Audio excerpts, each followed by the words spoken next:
Welcome back to the art and science of public speaking. I'm Shanice, and today we're tackling what separates amateur speakers from professionals. And that's one word: structure. Even the most charismatic speaker fails without a solid framework. But there is good news, and that's that there's a science to structuring speeches that can captivate from beginning to end. And I'm about to show you how. So, why does structure matter? Your audience's attention is fragile. Studies show that people decide within 30 seconds whether to keep listening, and even when they do, retention drops dramatically if you're not clearly organized. So think of structure as the GPS, the navigator, the invisible force that guides your audience through your ideas. Without it, even brilliant concepts get lost. With it, even complex topics become accessible and memorable. Now, while there are many approaches to speech structure, and usually what I do when I'm coaching is I will take it situationally. Depending on the kind of speech you're giving, I will suggest a particular structure. What I'm going to do today is share a very universal one that can work for virtually any presentation, from when you have to speak at your sister's wedding to when you have to pitch for a multi-million dollar piece of business. So the first one is the hook. Grab attention immediately with something unexpected.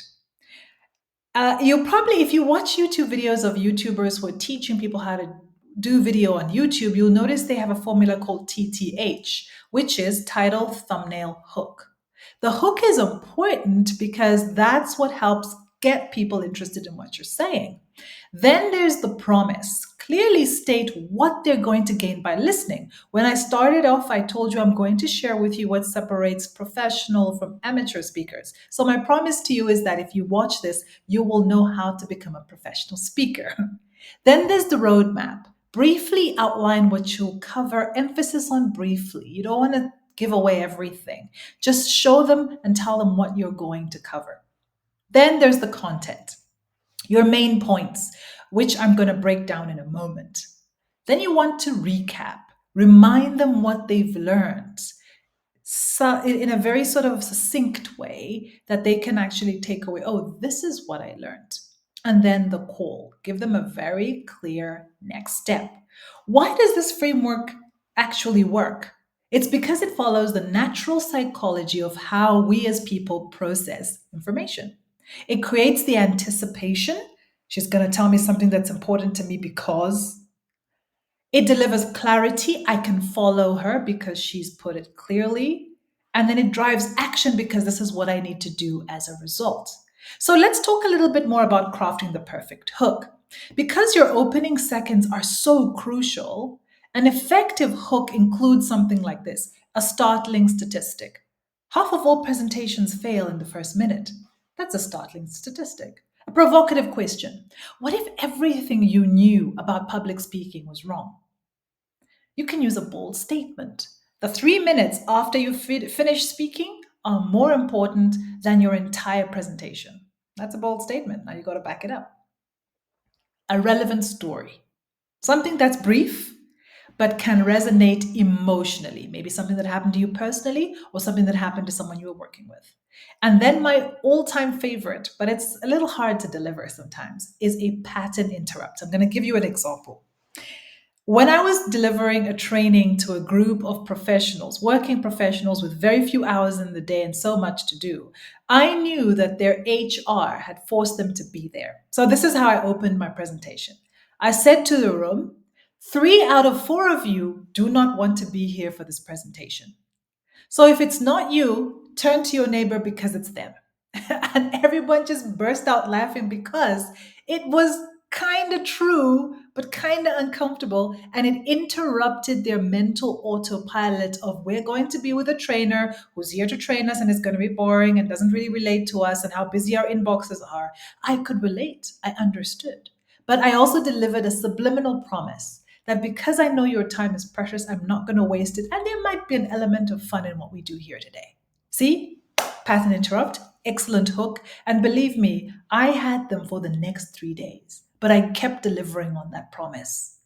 I've done this before. You've probably done this before, and it's something that doesn't work. Things like, thank you for having me. I'm excited to be here. Or today I'll be talking about nobody cares. Show me, don't tell me. And those are going to waste your precious opening moments. Okay, so now let's talk about organizing your main content. For your main content, you have several proven structures to choose from. One of my all time favorites, and I've talked about this before several times, is the rule of three. Humans naturally process information in threes. Here's an example: success requires knowledge, practice, encourage. That's the rule of threes. The second one is problem, solution, benefit. State the problem, present your answer, show the impact.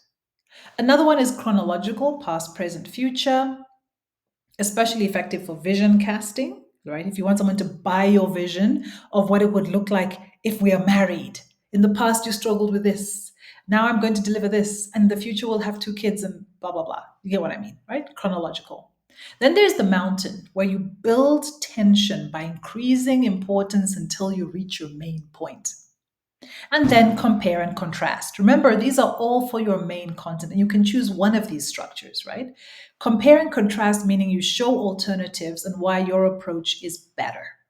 Whichever you choose, maintain a consistent thread connecting every point back to your promise. So I'm now showing you how to go from amateur to professional. I'm connecting back to my main promise.